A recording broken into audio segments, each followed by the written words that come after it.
Washington football. Woo!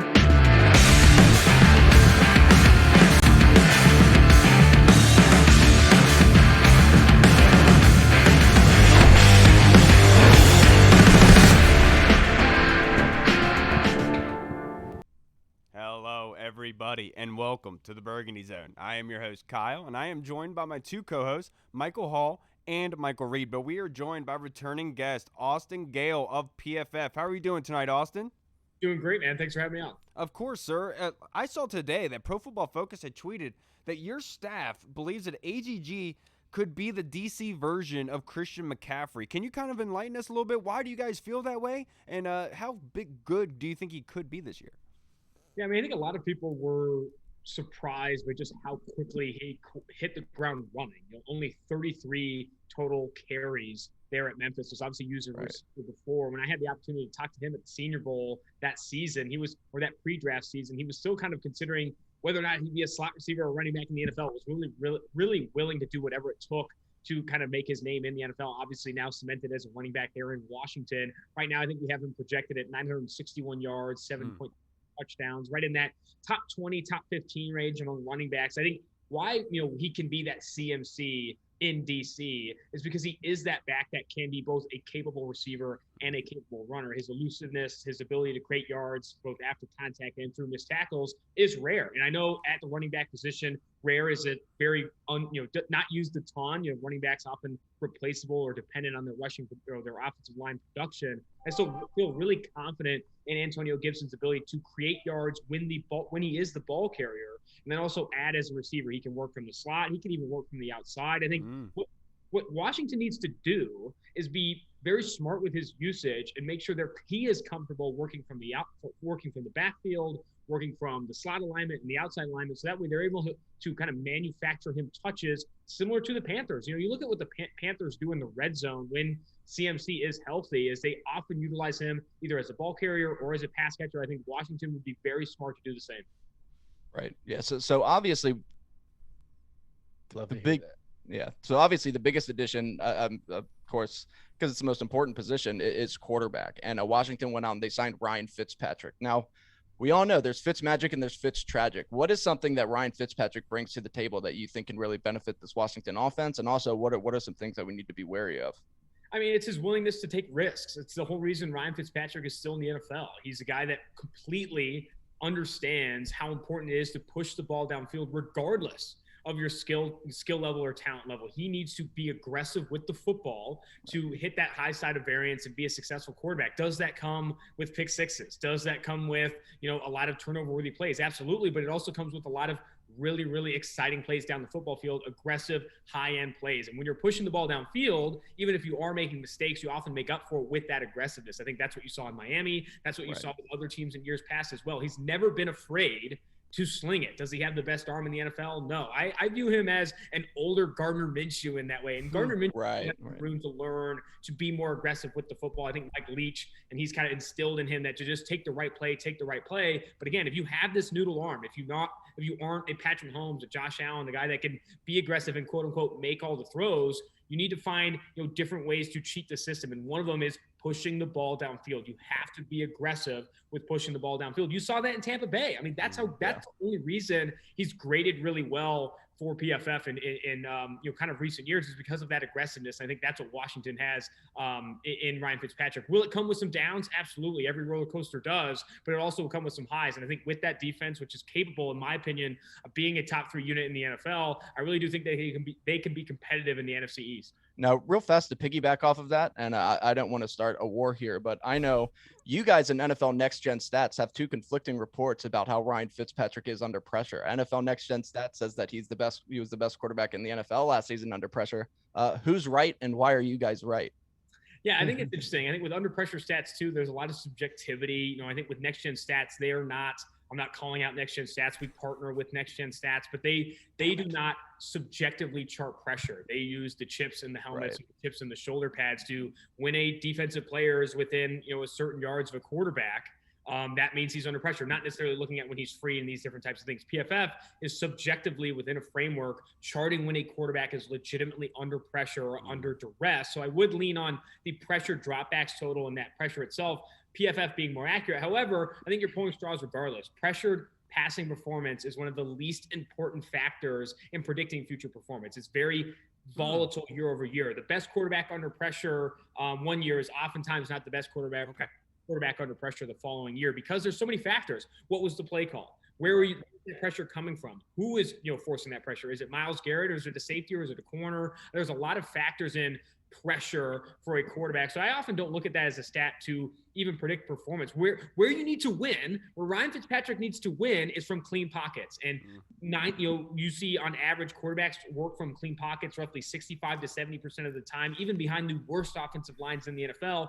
That's where you need to win. That's where you need to have a high average depth of target. You need to be pushing the ball past the sticks. You need to be getting your chunk explosive plays on those 65 to 70% of dropbacks when you're kept clean. What you do when you're under pressure doesn't matter as long as you're not throwing picks. That's all that matters. Under pressure, throw the ball away, hit your checkdowns, do these different things. When you're kept clean, go get aggressive with the football and make a play.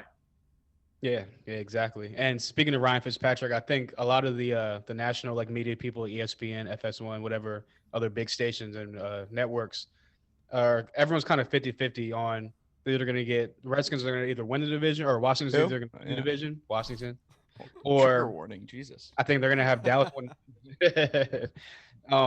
In your opinion, outside of because obviously if Ryan Fitzpatrick plays well, I think Washington obviously is going to have a good year. Outside of Ryan Fitzpatrick, either offensive or defensive wise, who's going to be the key to this team winning the division back to back? I'm kind of going to cheat the answer here. I'm going to say the receiving core, not one position, but I do think Terry McLaurin and Curtis Samuel, Logan Thomas, those guys have to show up. I mean, Ryan Fitzpatrick on the high end is very good, but even with that high end play, he needs people performing after the catch and making plays down the football field. I think Terry McLaurin, as good as he's been, has not been that yak guy that maybe they expected him to be. And a lot of that's route depth. He's running a lot of deeper routes in Washington. I think he'll do the same, especially with the addition of Curtis Samuel. Antonio Gibson can play from the slot. Logan Thomas has been a monster, the former quarterback turned tight end. I think that receiving core needs to show up. It is on paper very talented across the board. People have been waiting for Curtis Samuel's breakout since his Ohio State days. It's time. It's time to show up. He's the clear number 2 wide receiver in that offense, in my opinion. Let's see it. Let's see him go 900 to 1,000 yards in a 17-game season. I think that's what he's capable of. I think a lot of people need to rise to the occasion. And I know the magnifying glass is going to be on Ryan Fitzpatrick. The quarterback is always at the center of attention for any team trying to make a deep postseason run. I think these other players need to show up as well. I think they can't get clouded in the whole thing. Yeah, absolutely. And one player, being Brandon Scherff, was franchise tagged by the Washington football team, Austin. And the time window for the team to come with an extension with that franchise tag player is in 2 days. So it's kind of a two-part question here. One, how good is Brandon Scherff and how important is he to this offense? And secondly, is he worth that $18 million this year? What would you do if you were the Washington football team in that situation? Yeah, it's a really tough position. I think with franchise tag players, they're given a lot of leverage in these situations in that, hey, you don't pay me, you pay me like a top 5 guard in the NFL. And if you do, you're going to be pot committed to a guy who is, 26, 27 years old and at a position where, and I say this a lot on my podcast, where eliteness isn't as important as it is at other positions. Having an elite guard does not take your team as forward as an elite receiver or an elite defensive end or an elite corner, because that is a position where, the offensive line in general is a position where completeness is more important than eliteness. You need to have a complete unit, no weak links. It doesn't matter if you have Jonathan Ogden at left tackle and Quentin Nelson at left guard, if you have, Eric Flowers and a bunch of bums on the right side, because your offensive line is going to get abused. I mean, it's the same situation with defensive backs. You can have a Jalen Ramsey, but if you don't have someone opposite him that can also play, you're going to get picked on. I think Urban Meyer calls it finding the fish on defense. You find the fish, you find the worst coverage player, and you target him as often as you possibly can. Kyle Shanahan does it. Sean McVay does it. And that's why you can have a Jalen Ramsey. You can have a Jonathan Ogden, but in the secondary and along the offensive line, those elite players don't move the needle like at other positions where they can dominate. It's a big reason why the Cincinnati Bengals opted for Jamar Chase over Penei Sewell, because you can go get an elite high-end wide receiver prospect that's going to push your offense forward and maintain average to above average play potentially along the offensive line with Jonah Williams, a former first rounder. They add Jackson Carman out of Clemson. So for Brandon Scherff, paying a premium price, which I think he would be asking for the highest paid money among guards, for a position where it is not a significant needle mover from a positional value perspective, it's smart for Washington to wait, especially with where he's at in his career. Is he a top 10 guard in the NFL, borderline top 8? Absolutely. But is he worth that number 1 overall guard money? Hard to say. Right. Yeah, and I think you hit the nail right on the head, especially when it comes to Washington's offensive line. That line about completeness, that's perfect, well, Austin. Right. Yeah, because our offensive line, I mean, aside from Scherff, it really hasn't been star-studded, but they played very well together as a unit. I know you guys had them rated very, very high after last season. But one player that I wanted to talk about that I'm interested in your take on is you touched on the receiver corps, is Dyami Brown. Dyami Brown is a guy that I am very intrigued by. We all know Washington, as of late, has had some pretty high success rate of taking guys in the 3rd round, especially playmakers. Do you think that Dyami Brown could be next in line, and do you think that he's a good fit here in Washington? I can't tell you how many radio hits and podcasts I went on before the draft, and when they asked me who's that 2nd round receiver or 3rd round receiver you want, it's Dyami Brown every single time. Right. I just got done. I talked to Matt Brown, the UNC head coach, I think a couple days ago, and he could not rave about anyone else more than Dyami Brown. What this guy did at UNC was rare. I mean, he's faster than you think he is. He's more, he runs a more versatile route tree than you think he is. I talked to him on my podcast a couple months back, and you say, everyone's hit on him was that he did not run a diverse route tree. It's a very vertical route tree at UNC. They kind of play that cheat code in that they can run a lot of RPOs, they can run the post, they can run the comebacks and verticals, and not ask their receivers to run, drags and these different types of things. But Dyami Brown can do that. I think Dyami Brown in this role is going to be very interesting. Curtis Samuel and him will compete for targets. Obviously, Terry McLaurin being the favorite there, but still, this is a gem. This is a guy that all those pre-draft reports that were saying he could sneak into the 1st round were absolutely legitimate. There are a lot of teams that liked his skill set. I think Chris Sims of NBC, Dyami Brown is a top 3 receiver in the draft. And I think he had him number 2. Honestly, see it with Dyami Brown, him being maybe better than some of the other receivers in this draft class. It just speaks to how good this draft class was for the fact that he slipped the day 2. Man, if he can pan out and be what you think he's going to be, that's only going to bode well for this offense and their growth. And another guy that got picked in the 3rd round is Benjamin St-Juste.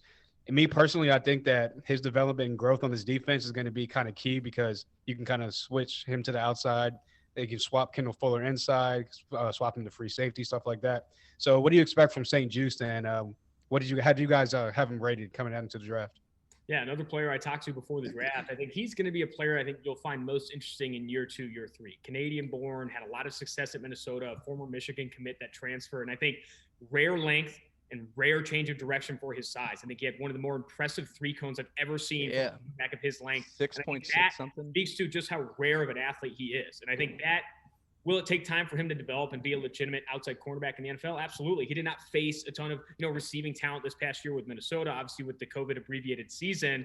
He's a guy that in year 1, you don't have high expectations for, but year 2, year 3, he could develop into that outside corner that Washington's looking for. Now, Austin, I looked on your website, and on your website, Washington last season on offense finished 25th in scoring. Added with Dyami Brown, like you said, with Curtis Samuel, added with Ryan Fitzpatrick. How far do you see them? Do you see them elevating? And if you do, how far? I mean, they have to be elevating. They made too many upgrades at too many positions to not be elevating. I think the fact that they're going to have a quarterback that's going to be more aggressive with the football is automatically going to vault them into the top 20, top 18 conversation. I think from there, it's just how many lows do we see from Ryan Fitzpatrick and how low are they?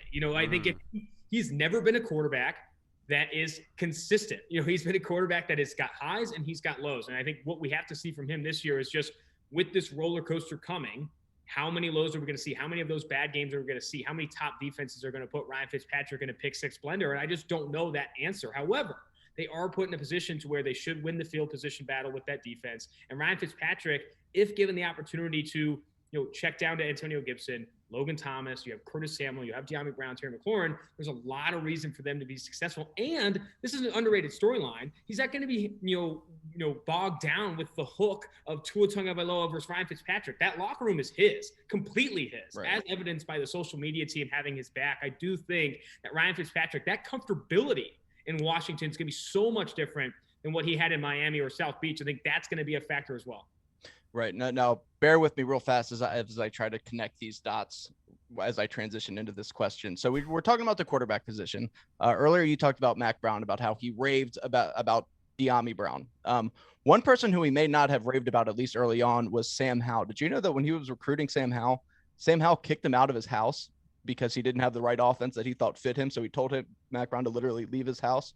That brings me to the 2022 quarterback class. I have been balls deep lately in Malik Willis. I just think he's so intriguing. He's so interesting. How do you feel about Malik Willis out of Liberty?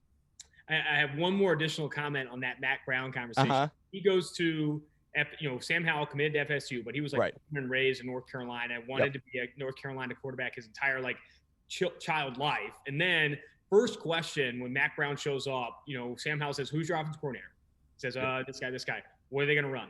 That's how committed Sam Howell. He doesn't care about what jersey. He doesn't care that Jordan is your brand sponsor.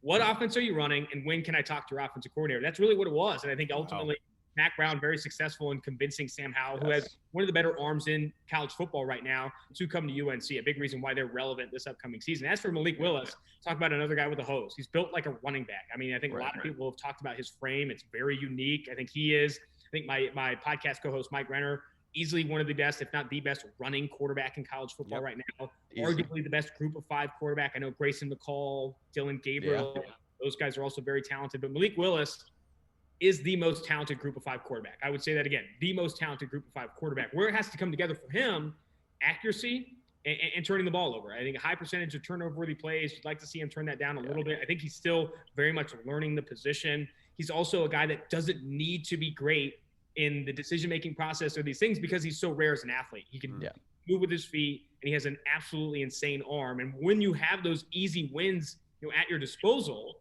it's hard to learn the techniques and be committed to do these different things. So I do think Malik Willis needs to be a professional this year. The rushing ability, the arm strength, the talent, that's all going to come with you to the NFL.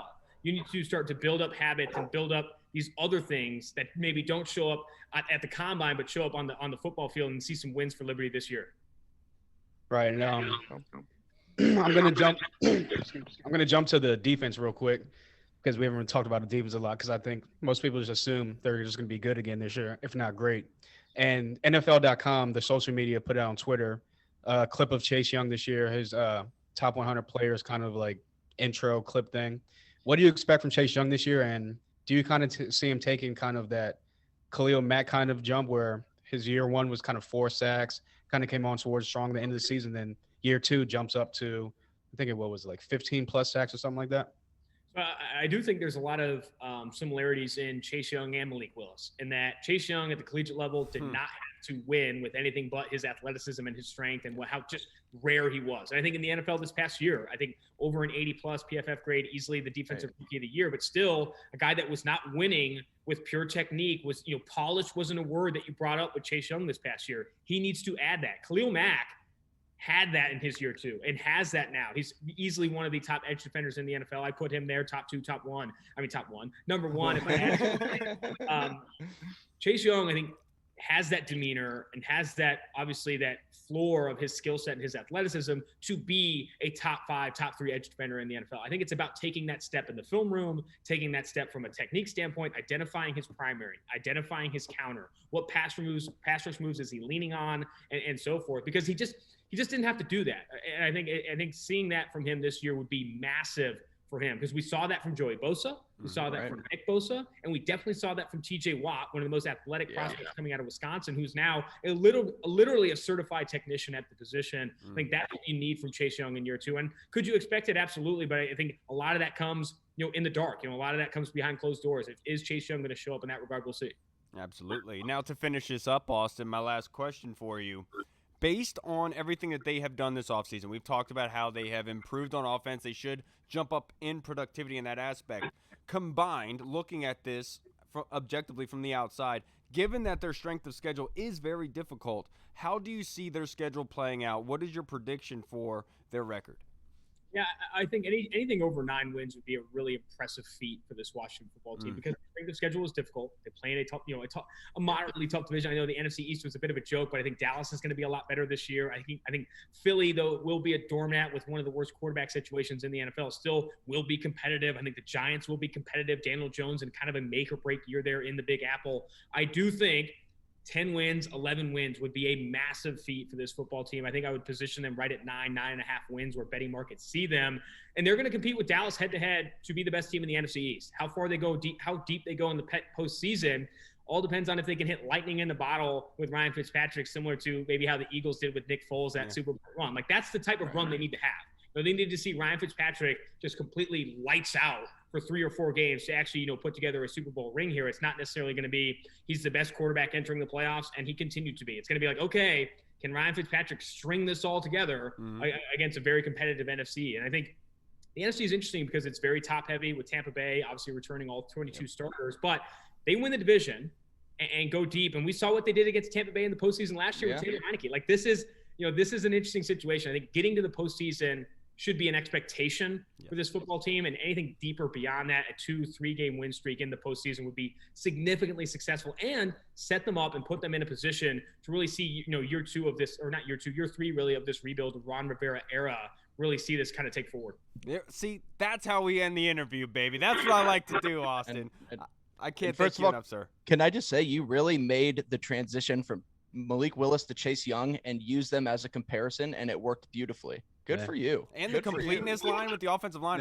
Austin just professional, to say the least. Dropping gems left and right. Hey, Austin, if you could, before you go, just let everyone know where they can find you, where they can find your podcast at, and everything like that. Yeah, definitely. Follow me on Twitter, PFF_Austin Gayle. Also go to PFF.com to check out all the work that we're doing there. Podcast is 2-for-1 drafts. You can find that wherever you get your podcast. Also, continue to listen to this podcast. Obviously, some of the best Washington football team content you can get. Oh, wow. Thanks a lot, Austin. That's very nice of you and kind of you to say. Was not expecting that. I hope you have a good night, sir. I'm going to get you on again very soon, hopefully probably during the season, early part, if that's okay with you. And I'll have your check in the mail for that comment as well. Have a good one. All right, Austin, you have a good night. All right, everybody, we just spoke with our guy, Austin Gayle. That was fantastic, as always, was it not? He's the best. Yes, he is the best in the business. He just brought up my dropping gems left and right, man. Yeah. He brought up my Mac Brown story, and he just went into further detail with it. Yeah, that was incredible. And I did not know that about Sam Howell. Knowing that now, I think I feel a lot better about him. I still believe Spencer Rattler will be the number 1 overall pick based on his actual abilities and talent. Just watch. Just watch QB1 though. Oh, I know. I understand. But that was so long ago. That's not fair. Every 5-star high school quarterback is a douchebag. I guarantee it. Justin Fields was too when he was on that show. So people need to relax. Right. So before we get into the rest of the fan questions and everything like that, let's go over our funny vacation stories. Kind of as an easy bridge for us. Funny vacation / work stories, because we do have a fan submission for this one. So who wants to start us off? I'll go last. I'll go first because mine's kind of short and not as funny. Just another stupid decision by yours truly. So this is like years ago. My family. Yeah, I know, right? My family, and it involves being in a car yet again. Who knew? So, my family used to always go down to Virginia Beach, or North Carolina, either one, every summer as like a little like family vacation trip thing. Blah blah blah. So there's one time. We're on the way down to the beach, and just like a little subplot. My dad's always the first one to be like, yeah, we're going to get up early. We're leaving early, guys. So, get ready in the morning. We're out of the door by 7, 8 o'clock. Literally never happens. We don't leave until like 10, 11 o'clock. And obviously anyone. Shocking. Yeah, I know. Shocking. Mm-hmm. Anyone that's living in the DMV knows that once you start hitting 495 and you get down to the Richmond area, that traffic is by far the worst. So instead of making like what should have been like a 4 or 5 hour trip down to Virginia Beach, if that, it literally turned into like an 8-9 hour trip. It was one of the worst experiences of my life. I'm in the back seat, and this is like back when there was like we had CD players. I'm listening to a CD player. I've listened to the same CDs like literally like 4 or 5 times. I'm just like going crazy in the car. I've tried to sleep, slept it off, blah blah blah. We finally get there, get to the hotel. It's like almost sundown. The sun's like barely like setting and stuff like that. It's a little bit of light out. I'm like, no, I'm determined to jump in this water today. I don't care. I just survived this 8-9 hour car ride. I'm going to live my life. So I run out the car. I just jump off, throw my sandals off. I run to the beach, jump in the water. I'm like, yeah, this feels good. This feels great. Next thing you know, I see like a couple dollar bills start to float to the top of the water. And I'm like, oh shit, free money. And I'm like, wait a minute. And I look down. I'm still wearing my jeans that I was wearing in the car, like my jeans. I'm still wearing I took my socks off and everything like that. But I'm just like, I'm wearing my shirt. And I'm just like, what did I just do? My cell phone was in my pocket, destroyed my cell phone. money all over the place, all over the water. I had sunglasses on. I got hit by a wave. The sunglasses floated away. So once again, I'm sitting in a car and I got to get out the car. Stupid decision by me, but if you listen to my stories for the past couple of weeks, what else would you expect? Just brutal. You and vehicles, man. Just stay the hell away. Mine is like a two-parter because it happens on the same time. But my wife and I, we went down to Cancun to celebrate our honeymoon. And so when we were down there, we went did the whole snorkeling bit. You take the jet skis out, you go out to the second biggest coral reef in the world, and you go and you swim by whatever on the jet skis. So Catherine, always. Catherine wasn't the best at getting back on the jet ski. So I had to get on first. And in front of everybody, Catherine, when we're out in the middle of water, she's the last one in the water. We have to get her in. She literally gets halfway up the jet ski and just belly flops back into the water in front of everybody. It was embarrassing as hell. She still talks about it to this day. My second part is I've never been outside the country. So we went down there. We didn't know anybody. Obviously, it's our honeymoon. So we're hanging out. We chill together. We stay to ourselves, but we ended up meeting a bunch of young people, right? So it stormed a couple days, but on this day it was a beautiful, clear day. It was 85 degrees. They were having a foam party at the pool, handing out shots of Jaeger, and it was absolutely amazing. Tequila shots. We were just getting hammered. So we ended up meeting up with these people from LA, and we also met a couple that was from Canada. So I'm talking to the guy that's from Canada, and after every word he says "a," literally stereotypical Hey. And Hey, so buddy. I'm talking to him, and I'm like, "Yeah, we just got back from our honeymoon, blah blah blah. Wife looked beautiful." So I showed him a picture of Catherine, and he goes, "Man, she's got some cannons." Yeah, she does. Yeah, you're right. Did he say A after it? Yeah, he did. But I didn't do that well. But yes. Man, she's got some cannons, eh? Oh, she's got some cannons. That guy. Man, I would love to pour some cinnamon toast crunch on those cannons. Right, and the funniest part, that guy was absolutely hilarious. I mean, that guy was. Canadians are hilarious when they're on. He was absolutely hilarious. He took his girlfriend. They went over to Cozumel, which is an island off of Cancun. So they went to Cozumel. They left the resort. Meanwhile, me being the first time out of the United States, being in Mexico, I was petrified. He would step I was scared leaving the airport going to the resort just because you don't know what gangs are gonna roll up on the car. Leaving the airport, they don't know if Americans got money. I'm petrified. This guy went over to Cozumel, met a bunch of randos, was doing coke with them, was then got into the car with them, and his girlfriend was following behind him in the car they were in. I'm sitting here thinking, gets it. You are insane. That guy gets it. You're just uber white. Yeah, I am, I guess. Yeah. Limited in a way. Those mighty whitey. That guy transcends race, hombre. He wasn't white about it. No, he was cool. He was hilarious. Got some cannons. So now I'm gonna pour some maple syrup on him, as is tradition in Canada. So mine's a vacation story.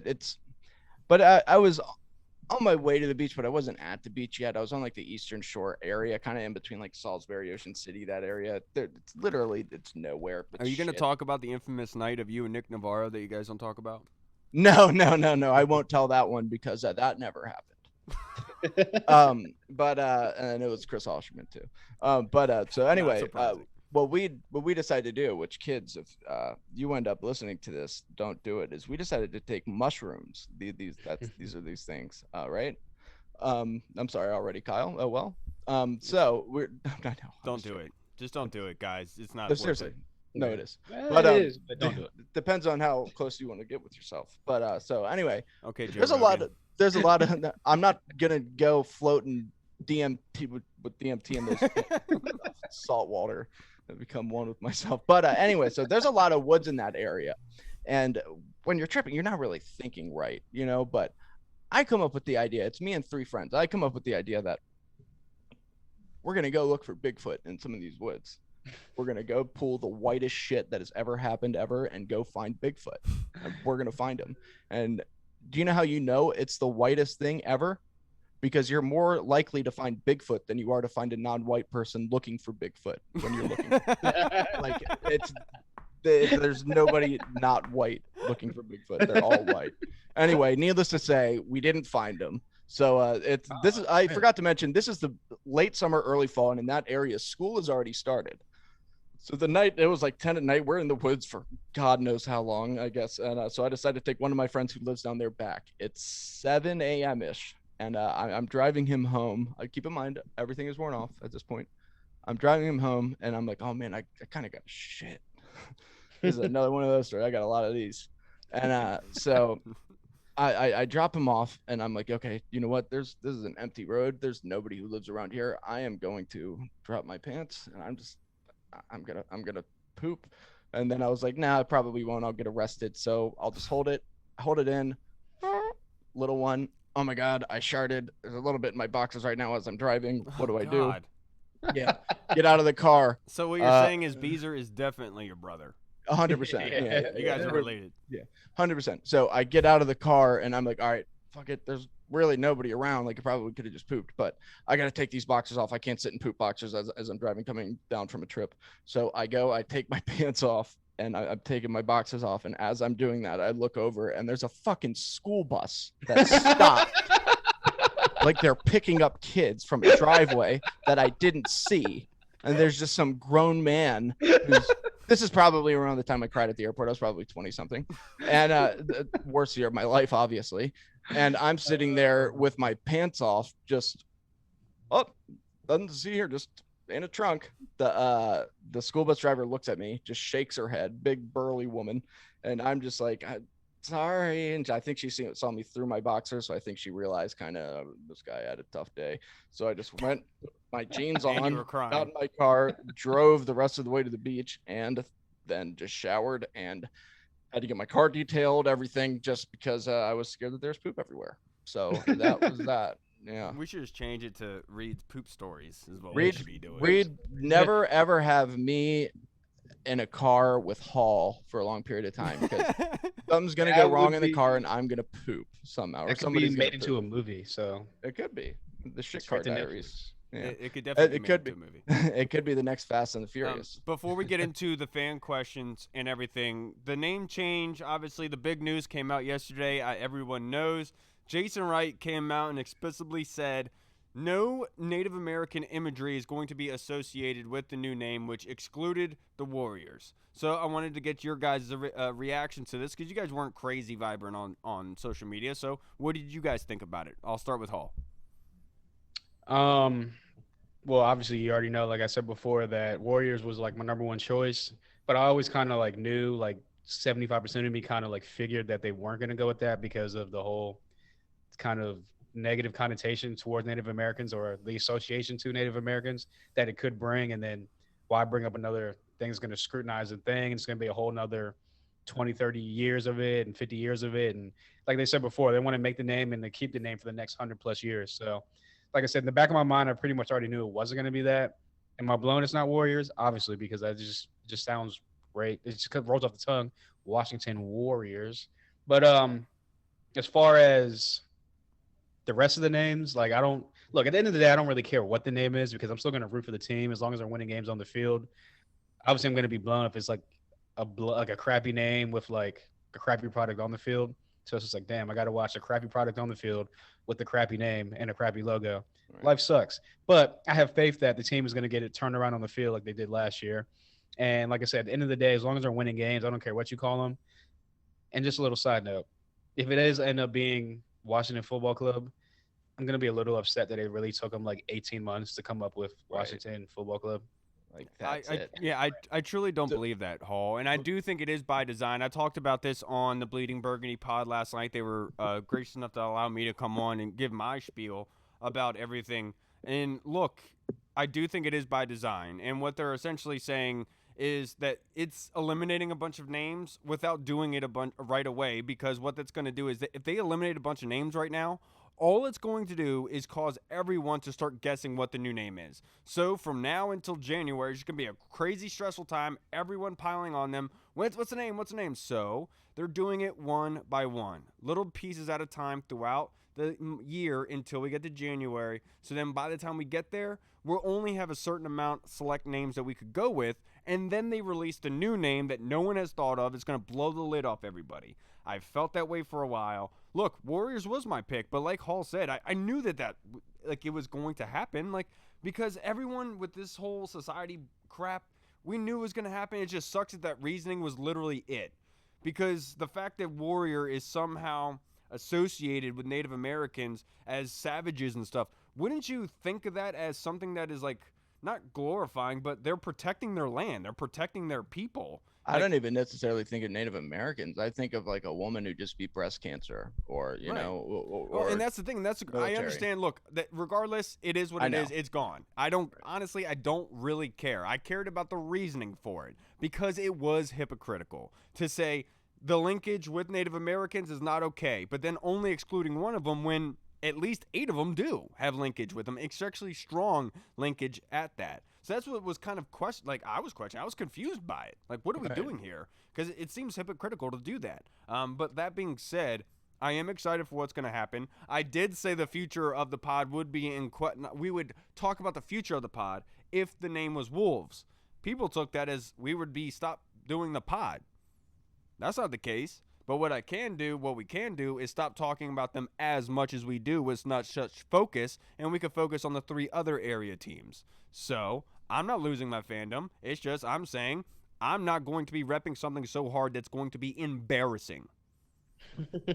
Wow, you really hate Wolves. I hate Wolves too, but I'm not. I mean, No, I don't hate the Wolves name. If the Howling wasn't like such a focus point, I would be okay with it because it has everything. It has the pack mentality. It has Right. strength. It has honor. There's a bunch that goes into it. But the Howling is so goddamn annoying, it's going to ruin the experience. Well, I think you're good because you know what else it has is strong Native American connections. So, I mean, there's that whole thing with the whole like wolves are more associated with Native Americans than almost any other animal. I know people say buffaloes, and that's true. Buffaloes, you know, and as are, you know, some eagles. But I mean, night wolf. There was literally a comic book that was based on a Native American superhero, Right. and he was a red wolf. Right, exactly. Red Wolf. There's a Mortal Kombat fighter too, I think, Yeah. right in one of the games. Like Night Wolf. Yeah, Night Wolf. There's literally nobody's But spirit animal regardless, is a buffalo. It's all wolves. But anyway, so I'll hop on this train. I don't care what it is. I really don't at this point. I don't care. I didn't think it would be Warriors either, like you guys said. I thought it would have fit. It would have been well. I do think that they are, with the hints that they've dropped about how they want to have connection to the military, about how they want to honor this and that. I'm excited to see what they come up with, and I'm pumped about it. I'm not, if they call them Wolves, I'm not going to not talk about it, Kyle. I'll probably piss you off because I'll talk about them nonstop still on the pod. You know what I'm saying? But what I will say is I'm not gonna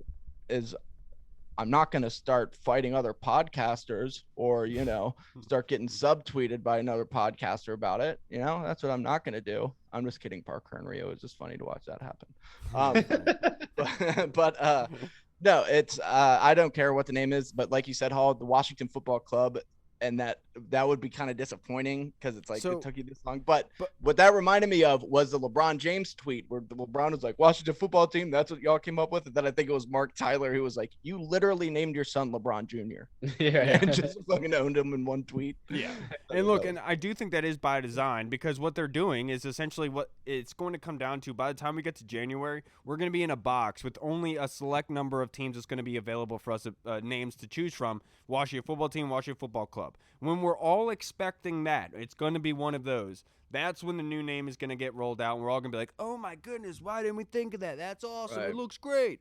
That's what they're going for, and that's why I've said for a while I never thought it was going to be one of the front runners because they don't have the shock and awe from it. It has to be something that – because Jason said that specifically when he met with us. He said we want to be able to unleash this name in a way that you guys deserve it. Meaning they want it to be a surprise. They want it to be something you're like, oh, yeah.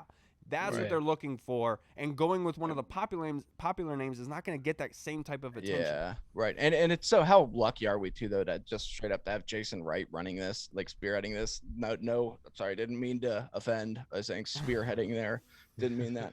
But to have Jason Wright kind of running this, like the guy's so good at what he does. He's amazing and he's so smart. And I love the way that he's going about this. I just can't wait for it all to be over so we can all move on and just all have fun again and be friends and not just talk about this for two straight years. And just watch the great football team that's being built, you know? Yeah. And that's the worst part about all of it is it does create some sort of animosity. And the worst part is that people are like, I don't care about the name. You guys are both like, no, okay, get off your high horse, first off. This is why local Don't teams, mean to offend with the horse. Right. This is why local teams are very, very important because we watched one of them get changed to Wizards. that cannot happen again. Yeah, like, yeah, and that that's why was- it's such a focus and so important to us because it's like we already got one taken away. Right. That was a dope name, and I'm not saying Redskins dope name. I'm just saying like just getting it replaced with dope something name. whack like that. Obviously, I'm going to be invested with my energy and focus into the new name of this team because it is my favorite team of all four. Yeah, exactly. And that's how I feel about Washington Football Club, where it's like, even if they pick that, it's not like I'm going to be like, oh, I hate this name. Right. I'm not Right. going to support the team or watch them Yeah. anymore. I'm boycotting. Like, no, I'm still going to support the team. I'm going to rock with the name. It's just like Reed said, it'd just be underwhelming that it took 18 months to It'd be just switch the disappointing. team, the club. Right. I also do think that they clearly already have the name picked out. They're just literally just holding on to it until like Yeah. January, February. They're doing dotting all the I's, crossing all the T's, getting all the merchandise ready, like rolled out, stuff like that, ready to go because like it's like obviously, like I said, they're doing it in early 22 because free agency starts in March. You got the draft in April. Right. You want to have free Gotta agents be able to unveil like, jerseys. oh, I'm the first free agent signing for the Right. Washington X team. I'm the These are- first draftee for Washington, blah blah blah. You So see those jerseys over there in Washington? Those are can we crisp. all Let's just wear like those. enjoy the upcoming season and worry Right. about this like in 2022? Well, I will say, man, one name that has gotten forgotten in the past week or so is Rough Riders. And we all know how much Dan Snyder does. He did love DMX. I think we all I know was about that. to say We've that. all seen the picture of Dan at But, FedEx in the Timbs and jeans. Right. Looking yeah. swaggy. So that would be cool. Looking like a Rough Riders album cover. Dude, Right. that's a cool name. I'm not gonna lie, it is. Rough Riders. The only thing is it does also have some kind of a bad connotation, like not. But obviously that's the racist whole or part anything. of that doesn't make sense. Is Rough because Riders. are we saying that natives are now connected No. with Rough Riders? Like that's No. Rough Riders has nothing to do with native. It was back with like what the group the Rough Riders used to do. allegedly okay. back in the- Yeah, I but shit. What was I about to say? I don't even remember now. No, it's all gone. It's but, fine. But let's you know. move on to our fan questions, and we're going to start with the Colonel. And he actually Yes. has a question for us that I was going to ask Austin, and I'm glad that I didn't because Hall kind of like took it. I was going to spin it a different way. But in the immortal words of George W. Bush, are we underestimating the New York Giants this year? Is a discussion. After all, they did beat us twice last year with Daniel Jones, and they have a lot more offensive weapons this year. Galladay and Tony are going to be sick, and they still have Slayton and others, and Barkley is back. The only questionable part of their team is offensive line. I'm not so sure Dallas is our biggest nemesis in 2021. What are your thoughts? Can I start this one? Because I've been saying this, and I will say it in the good words of President George W. Bush. First of all, you got to look like you're staring at the sun all the time, Colonel, when you're talking like George Bush. And then you got to say, look, they are not our enemies, but they are the ones that we should fear the most. No, I do. I think that the Giants are underrated all the time, like in the media. Everybody, like even Austin was on here. He was talking about the Cowboys just between us and Dallas. I think the Giants are a more complete team than Dallas. I know Daniel Jones is holding them back at quarterback. I get that he's not Dak.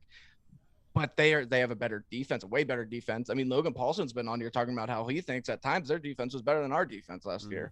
Saquon's coming back. They are now loaded at wide receiver. They have fantastic pass catchers. That offensive line is a little shaky, but they're young. They got some decent players there. I love Joe Judge. I think Joe Judge is a very good coach. I think that the Giants are the only reason you love him is because he punches offensive line coach. Well, that and the whole tennis balls things with the defensive backs. I thought that was tight too. But yeah, mainly because he punched a 300-some-pound dude, and during COVID, when you're supposed to stay 6 feet away from people, that was kind of cool. So he obviously didn't have a chance with a reach compared to somebody who's 6'8". I don't know. But he seems like a nice guy. But no, the Giants are, I think, a very well-rounded team. They did sweep us last year. They had our number. I don't think that that'll be the case this year. I think that we should still be the favorite. But yes, Colonel, I do think that the Giants are the second best team in this division. I do agree. I've said this before. I think the Cowboys have a chance to be fourth in a division. Now, as that being said, I did read the quote today from an anonymous Phillies player when they're already questioning the head coach if he can lead them. If he's just a yes man to Jeffrey Lurie, that just seems like a dumpster fire waiting to be ignited. So obviously they're going to be at fourth. Cowboys, I could definitely see being third. Everyone is just overlooking the fact that their defense is very, very young and it's not very experienced. And it's also not very good. Right. And so, but the Giants, like you said, they are the most complete team. They're getting Saquon back. I do think their offensive line is a bit better than they get credit for, because they got our, what's that guy's name? Will Hernandez. I really wanted the guard. He had a down year. He had a down year last year, but that was just 1 year. Other than that, he's been very well. Yes, good. but I will agree with you, Colonel, that their biggest weakness is offensive line, and their best position, I would say, is defensive line. They were one of the better defensive lines last year. It was hard to run the football on them. So, yes, I agree that it is the Giants that are our biggest competitors. Yeah, I definitely think it. Like I said, when we were talking to Austin, I think it's a 3-team kind of race in the division. If you look at the Giants, they're pretty much kind of a mirror image of Washington. Offensive line questions, you know what they're going to be, but potential to be pretty good, if not great. I wouldn't say great, but pretty average, if not good. Wide receiver core went from kind of to all of a sudden they got a lot of depth and a lot of speed, a lot of weapons on the outside and in the slot. Running back, obviously Saquon Barkley is better than Antonio Gibson. I know, I almost like stuttered. He's honestly, when he's healthy, he's the most talented running back in the NFL. He's up there, Saquon. Yeah, exactly. So, but at the same time, Antonio Gibson's no slouch, but everyone, his potential can be top 5 back in the league, just like Saquon can be top 5 back in the league. Defense, like you said, the defenses kind of mirror each other. Like you said, Logan Paulson says that at times our defense was better than ours last year, which I kind of agree with. So at the end of the day, and obviously questions at quarterback between Daniel Jones, Ryan Fitzpatrick, which one are you going to get? You're going to get Danny Dimes, or you're going to get the Danny Dimes, like it's the Sonic the Hedgehog Danny Dimes, where he gets hit and dimes just fly out everywhere.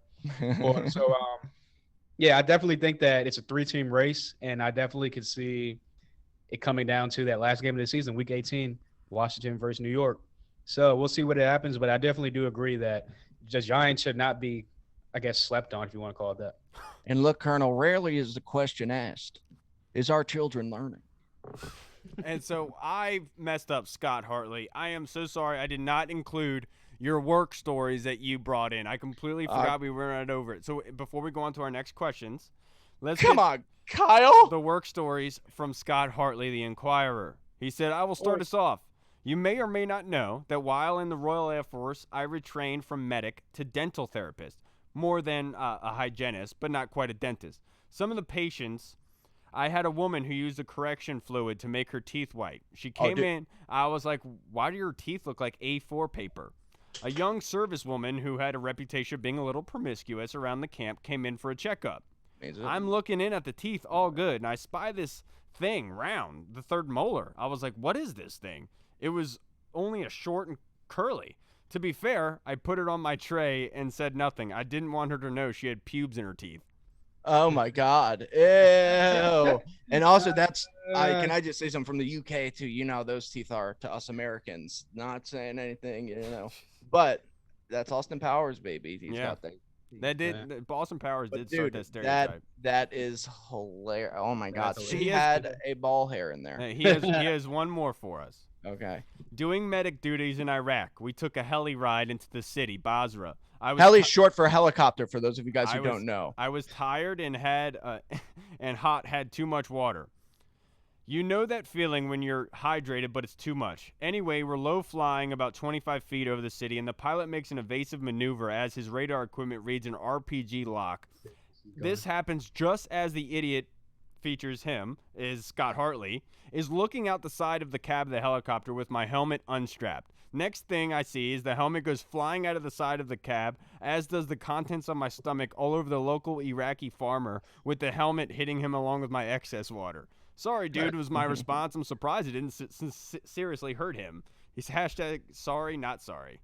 That's hilarious. Those are good. I love Scott's stories. The military stories are hysterical. Yeah. And then one more. There's one more for the Colonel. I promise you I will listen to what has been said here, even though I wasn't here. That's another quote from the famous George W. Bush. Fool me once, you can't fool me again. You can't get fooled again. You can't get fooled again. All right, so let's move on to our fan questions. And the first one that we have is from our big fan, Tony Franchise, my guy. Tony. Yes, Tony's questions. Here, I have to pull it up. Sorry, Twitter's being stupid. What's the matter, Kyle? Getting too many hate tweets? That's good. He said, Tony said, I love the team overall. However, I feel like the QB room is possibly the weakest on the team. Help me change my mind. We all love this team, but would you rather Washington football team stay in the DMV but never win another Super Bowl, or move to another city and win multiple Super Bowls? So, change his mind that the QB position is the weakest on the team, And secondly, would you rather them stay in DC, not win a Super Bowl, or move cities and win Super Bowls? I can change your mind real fast. That quarterback is not the weakest position on the team because fullback is the weakest position. There's not a fullback on this team that I know of. So there you go. There's that to look forward to. But I do agree with you. And see, I would say if Washington left, I would be very disappointed, but I would still be a fan of the franchise wherever they left or wherever they became. So it wouldn't necessarily bug me, but it would bug me if we got another Washington team, because then my head explodes. I mean, I know Parker wouldn't allow this, but because it's cringe, but I would have to be a fan of the team that was in Washington. So I don't know what I would do at that point. But no, I would, as long as they won a Super Bowl, man. Like, look, I'm sure people from St. Louis the Rams went to LA. I'm sure that they're still Rams fans, and if the Rams win a Super Bowl, I'm sure they'll be pumped. But I do want them near here, you know? Yeah, I agree with you on that. With Tony, I will say the one argument I will make is that if you take like an injury to one starter at the position, how good are they going to be? And I think at quarterback, if Ryan went down, they'd be in an okay spot. It wouldn't be dire emergency situation. Now, if Jamin Davis got hurt, I do think that linebacker core in that situation is in dire need and is an emergency, because you're going to have the same linebacking core you had last year, and we know how that turned out.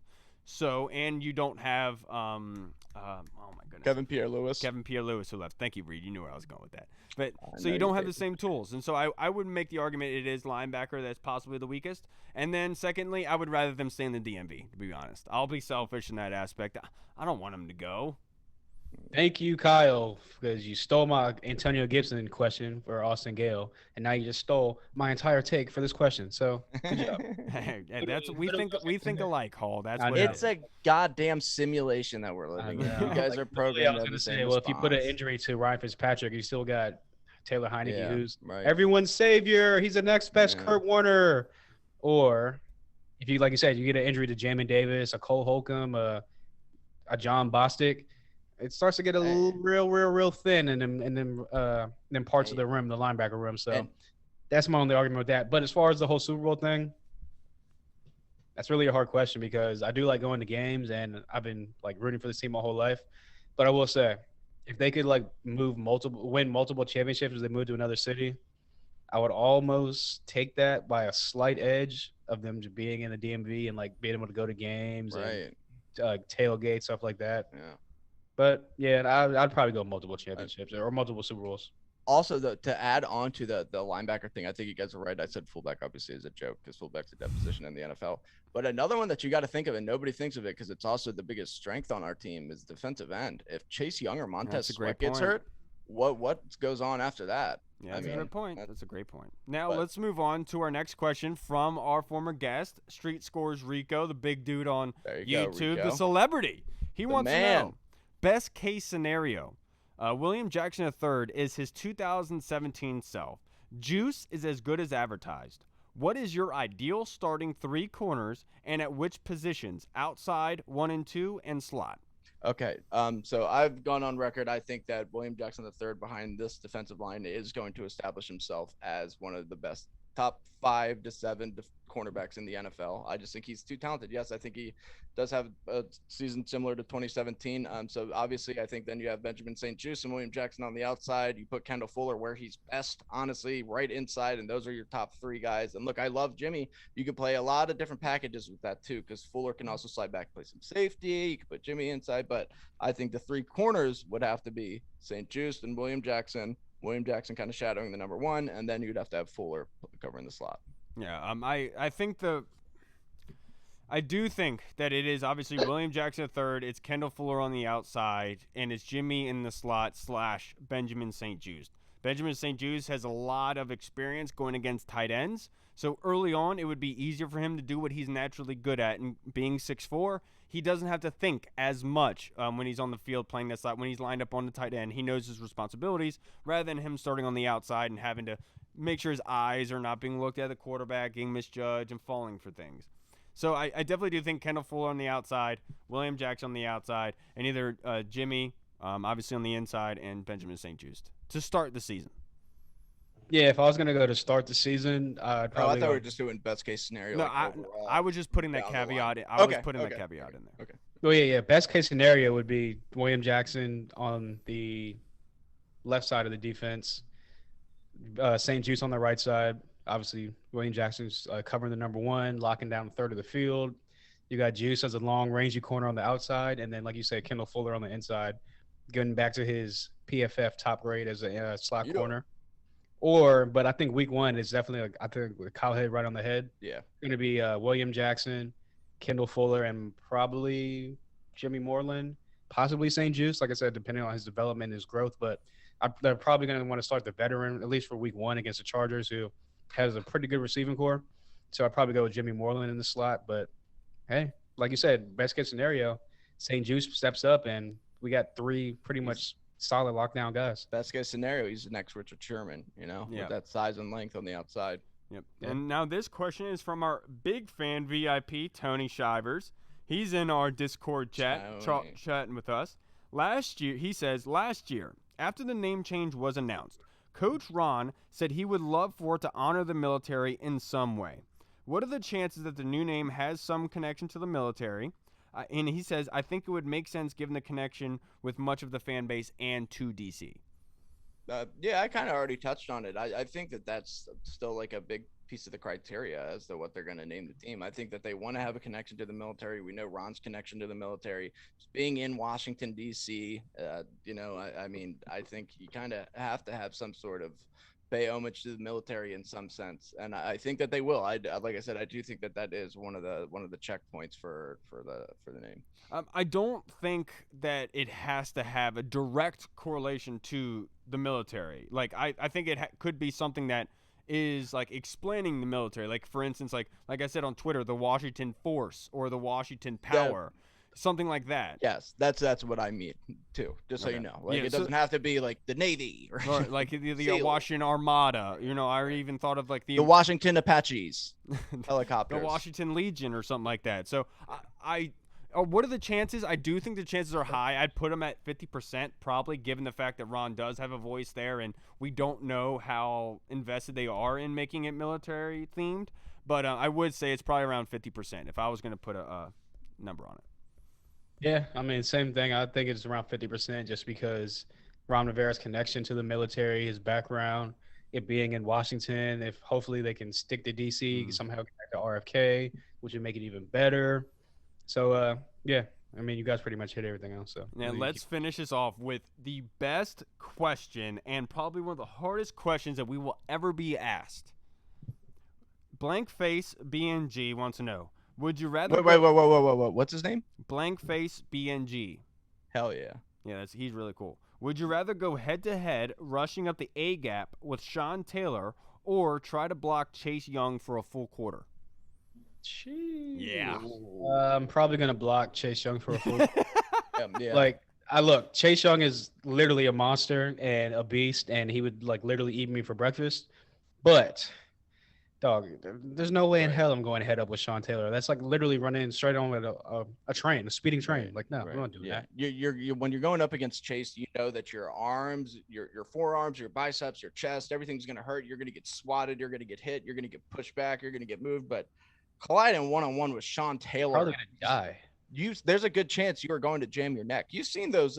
You've seen him hit fullbacks one-on-one straight up. Yeah, well, yeah, that was a punter. But you remember against the Steelers, he drilled what's his face, their fullback. I forget his name. He was a big fullback back in the day and completely depleted him. I mean, he's done this to numerous people.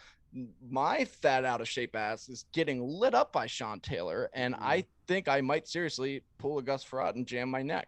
Yeah, I agree with you because that's what I was thinking with Hall. Like I would be looking like the punter in the Pro Bowl game, like just Only getting completely worse, obliterated probably. by Sean. Right. With Chase Young, I do think Chase Young would literally destroy me. I'd probably get injured. I would not last very long. But I will say, gonna get torn up. I would pull the Cal Ripken bit, and what Cal Ripken would do is whenever he was going against somebody that was really really good. Before the game, he would go up to them and give them nice gestures. Try to get on their good side because he figured if they didn't hate him, they wouldn't go so hard against him.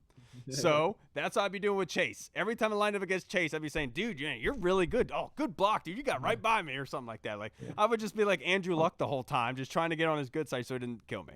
Hey, Chase, what kind of product do you use in your hair, man? That looks really good. Do you think think some of that would work in this? Were maybe? you going to dinner tonight? You want to meet up?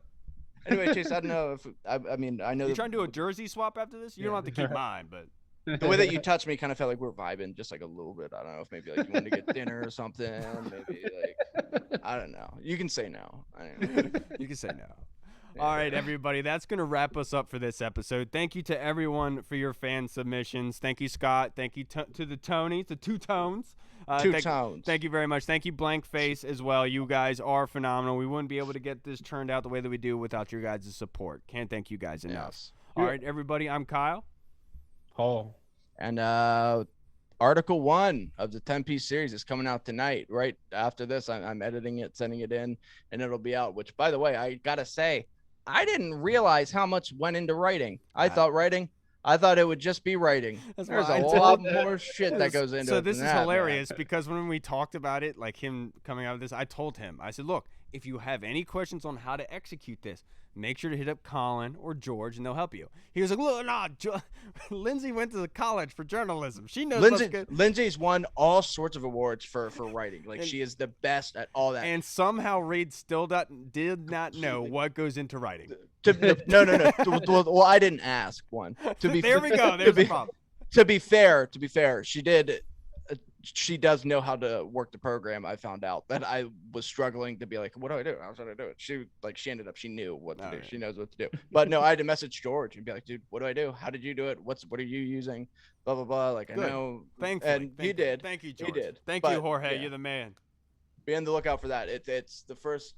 It's good. It really is going to remind you a lot after, I think, starting with Article 4 is when the Bruce Allen era really kicks in, and that's when you realize how much shit that guy was a part of. And oh my God, I did some deep digging, and he was a bad dude. Yes, he was. And not like a cool way like Kyle without a mustache, but like a bad dude. Don't talk bad about Vanilla Ice. All right, everyone. Hey, before I forget, make sure you guys go, and if you want to chat with us at any given time, Sergio Martin is in there. We got Tony Shivers in there. We got Burrows in there and Scott. We're all in the VIP chat on Discord. If you want me to do this again, I'd like keep on forgetting. You're still not in there. I'm sending nudes daily of myself. Now Sergio sends a beer Make sure pic, you guys go check that out. And also, we're going to be back on Thursday with a great episode for you that's going to be looking into training camp specifically. You are not going to want to miss it. I promise you that. All right, everybody. We will see you guys on Thursday. Washington football. Hey! What's up, everyone? This is Kyle from the Burgundy Zone. We are releasing our own merch to support the show. If you want to rock the Burgundy Zone logo or you want to see Reed's face on your shirt, we got it. We're starting with t-shirts, hoodies, and zip-up. So if you're a fan of the show, make sure you snag one before they are gone. Check out the link in our bio on Instagram, or you can find the link in the description of the video. Thanks again for all your support. Until next time.